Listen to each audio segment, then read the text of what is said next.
Social media వినియోగం విషయంలో వయసుల వారీగా నియంత్రణలు పెట్టే అంశాన్ని సోషల్ మీడియా వేదికలతో చర్చిస్తున్నట్లు కేంద్ర ఐటీ మంత్రి అశ్విని వైష్ణవ్ ప్రకటించారు. ఏఐ ఇంపాక్ట్ సదస్సు జరుగుతున్న ప్రాంగణంలో మీడియాతో మాట్లాడారు.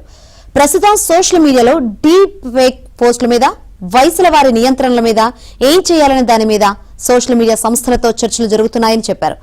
140 కోట్ల మంది జనాభా ఉన్న భారతదేశంలో సోషల్ మీడియాపై ఎలాంటి నియంత్రణలు వచ్చినా అది మెటా, గూగుల్ లాంటి సంస్థలపై తీవ్ర ప్రభావం చూపే అవకాశం ఉంది.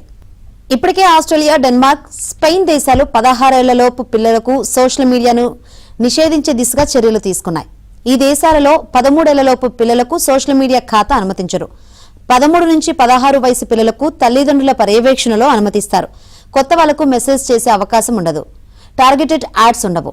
ఇదిలా ఉండగా వారం రోజుల్లో భారత్కు 20,000 జీపీయూల డేటా స్టోరేజ్ అందుబాటులోకి వస్తుందని మంత్రి తెలిపారు. ఇప్పటికే 38,000 జీపీయూ అందుబాటులో ఉందని తెలిపారు. వచ్చే 2 ఏళ్లలో భారత్లో 18 లక్షల కోట్ల ఏఐ రంగంలో పెట్టుబడులు వస్తాయన్నారు. ఏఐ ఇంపాక్ట్ సమ్మిట్ తొలి రోజు అతిథులకు ఇబ్బందులు తలెత్తడంపై అశ్విని వైష్ణవ్ క్షమాపణలు చెప్పారు.